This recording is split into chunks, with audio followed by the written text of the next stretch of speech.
Internet. Welcome to Worldview Everlasting, your favorite YouTube addiction.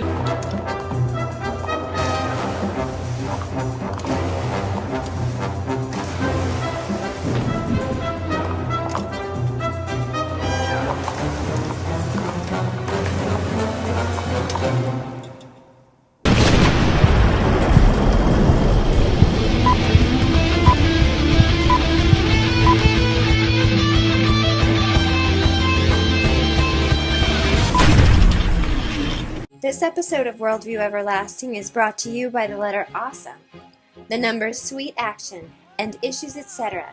Talk radio for the thinking Christian. IssuesETC.org. And it is...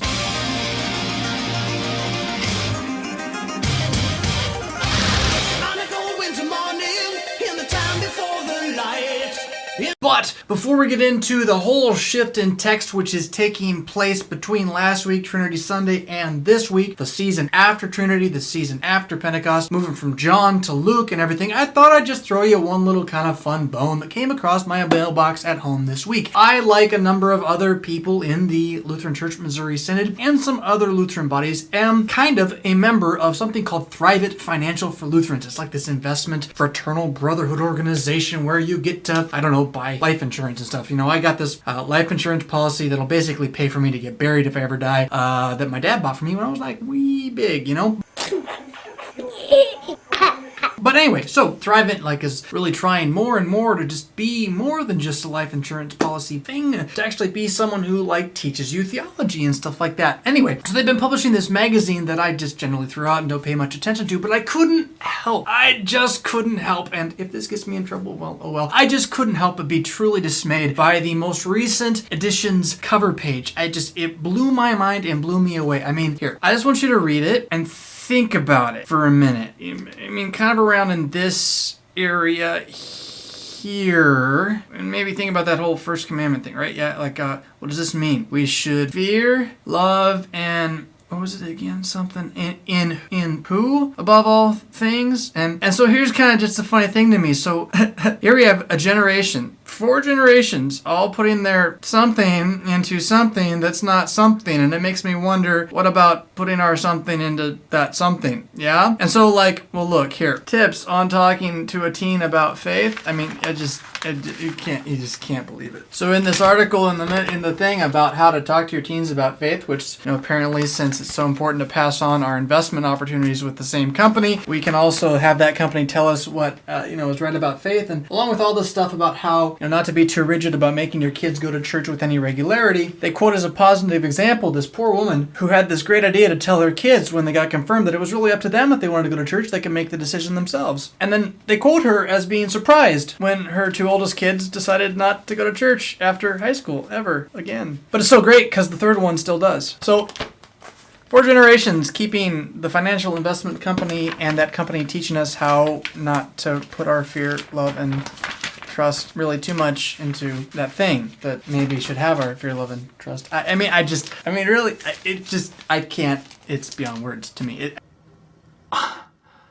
The irony, I can't even say it, is so ironic, right? False teaching can't get more obvious than this. Just imagine if that was all about being Lutheran, Anyway, so there you go. If you had a good laugh at my expense, I hope you did. And if my insurance policy gets canceled, I guess I'll have to go somewhere else. You can insure my life even easier than blowing this whistle. The one you really... Yeah.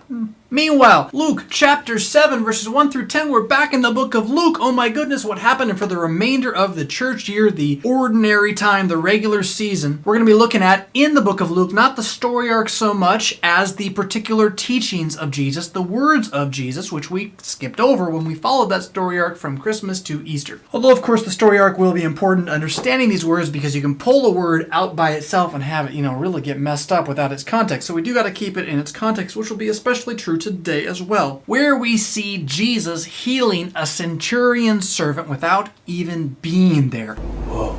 among other things. It's kind of an interesting little like tidbit though. We're going to be traveling through this and the stories which follow over the next couple of weeks, but you have between the so-called Sermon on the Plain, which is like Luke's mirror of the Sermon on the Mount, similar content, different venue. Between that and John the Baptist's followers asking Jesus if he really is the Christ, you just have these two stories plugged in, the healing of this centurion's servant and then next week the raising of the widow's son at Nain. And it's like, well, why are these things here? Because everything that was going on before the Sermon on the Plain was all sorts of miracles just like these. So is this just about a timeline of events? You know, is Luke really just concerned with that, or is he doing that and or giving us an emphasis on something, say maybe trying to express what the Sermon on the Plain was actually about, and what John the Baptist's disciples needed to hear that he's going to actually say as well? Because, very important, way back in Luke chapter 4, after Jesus defeats the devil, as the devil tries to tempt him into sin as the new head of creation, in the wilderness, he returns to Nazareth and he sits down in the church service on the Sabbath. And when the scroll of Isaiah is passed to him, he reads this particular section that basically says the time of the Christ has come and here is what the Christ will do. And then he like reads it and he closes the book and he's like, yeah, that's about me. Yo, what's up? Yo.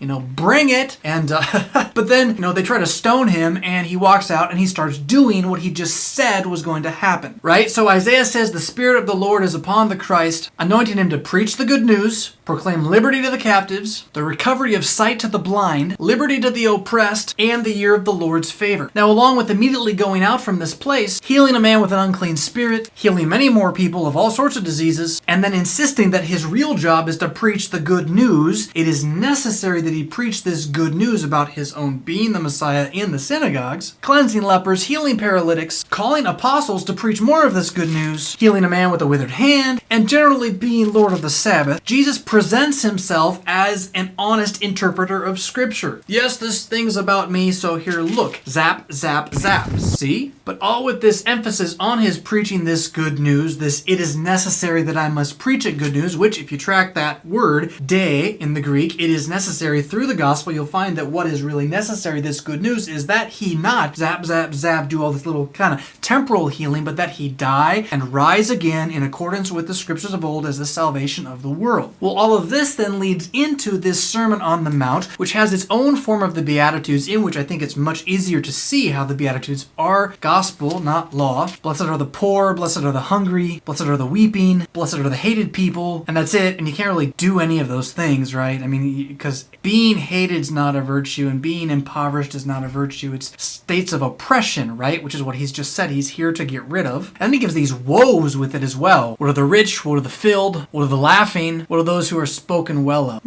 From there, he then turns into this, here is what is right and wrong. Here is what is good and evil. Here is the law of Moses, fully expanded. Love your neighbor as yourself, no holds barred. But recognize you have no right to actually judge anybody else because you yourself are sinners. Forgive instead because you are going to be forgiven. Don't presume as a blind man to lead other blind men. Let me, who comes to bring sight, be the leader. Have the log taken out of your eye and recognize that it takes a good tree to bear good fruit. And here especially, everyone wants to make this about works, but it's so clear, right? Figs are not gathered from thorn bushes. Grapes are not picked from brambles. The good person out of the treasure in his heart produces good. Oh yeah, but that's about good works, right? It's about like being really righteous and holy yourself, right?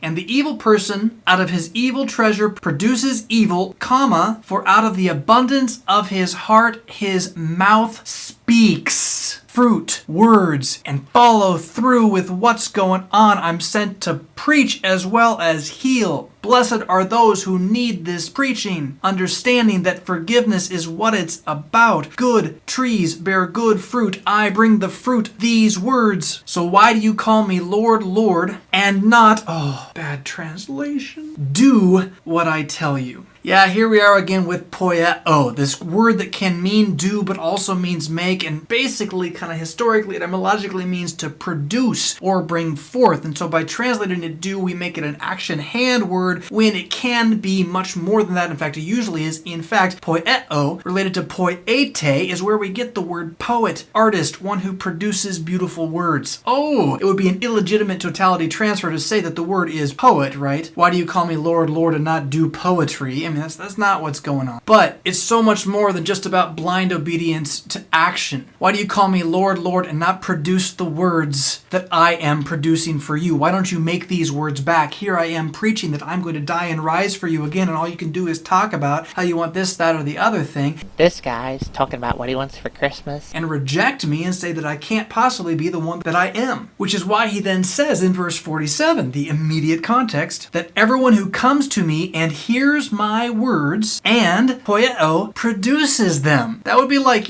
confessing them, speaking back them again, saying his words. Now, is this without the doing of the law insofar as when those words say do not kill? I mean, if you're going to confess that killing is wrong, ought you not still your hand from killing? Well, yes, indeed. But it limits it so much, the power of Jesus' word, to just limit it to you shall not kill, you shall not commit adultery, you shall not steal. It's bigger and more than that. It's about these words this good man is producing out of his heart, entering your heart, regenerating your heart through faith alone, and being produced again to come back out. Now, the man who would bring these words back out and yet live entirely contrary to them confesses by his action he doesn't believe what he's actually saying. That's a whole different world away from saying that this is really just about obedience to the law. Yeah? What this is about faith. It's always about faith. Christianity defines the existence of faith as religion. No other religions were faiths or even called faiths until we talked about it. And what is faith? It is to receive these words. And so the one who hears Jesus' words and produces them, presses them forward, speaks, believes, teaches, confesses them. He is like a man building his house on a rock. Yeah? On things that never change, because Jesus' word will never pass away, particularly his word about himself that he's proven can never pass away. Kill this temple, tear it down, it will be built again in 3 days, so that the floods and the fires will break against this word and this house and cannot topple it. But the one who hears these words and does not reproduce them, again, poieo, reproduction, bringing forth, is like a man building a house with no foundation. When the flood comes against it, it breaks and falls with a great crash. And when he had finished saying these very things, the next thing happens. You have a man who actually believes these words. Not the words about what to do, but the words about who Jesus is and what he is capable of doing. He goes into Capernaum, and this centurion, this hecaton archu, arch as in archangel, as in ruler, as in over above, and hecaton 100, one who rules over 100, a military term in the Roman Empire. He has this servant who is sick and at the point of death, who he values highly. And when he heard about Jesus, when he heard words about who Jesus is, he sent to him elders from the community of the Jews in Capernaum to ask Jesus to heal his servant. And they come to Jesus and they say to Jesus, this man is a friend of us. He's not like some other Gentiles who are persecuting us. He even built our synagogue for us. He is worthy for you to come and do this for him, which is quite a thing to say, really, if you think about it. The word worthy, haxeas, truly being equal to the task or to be deserving. Well, Jesus goes with them, and when he is not far off from arriving at the centurion's house, the centurion sends friends of his who say, the opposite of what the Jews had said about him. And by the way, right there in verse 6, if you're studying the Greek and you're like, wait a minute, there's too many verbs and a handful too many participles in this sentence, go look up the phrase genitive absolute in your basic Greek grammar book, and it'll solve the entire problem for you right there. And if you have no idea what I just said, don't worry about it. The guy sends friends saying, Lord, do not skulu yourself. That is, don't harass yourself. Don't be bothered with,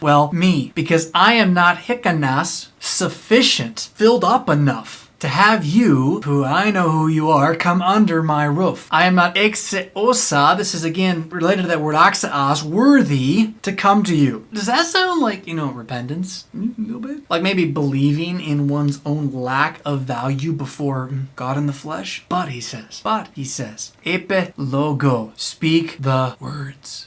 Produce them, make them, do them, and he will be healed, this child of mine. Notice his love for his neighbor is expressed there, even though his love for his neighbor is not the point, but he calls this servant of his own child, a switch that doesn't get picked up in the English, but it's right there in the Greek. He will be made healthy. But what is the point? Is the point the love that he has for the servant? No, the point is the faith that this man has in Jesus' words, that these words are the rock against which nothing can possibly hope to crash and not be demolished in itself, which itself stands against all the storms. And Jesus, perceiving this faith through this man's reproduction of his own testimony about himself, marvels. Because, as he himself says to the crowds that are following along, I tell you, not even in Israel have I found such works. Wrong!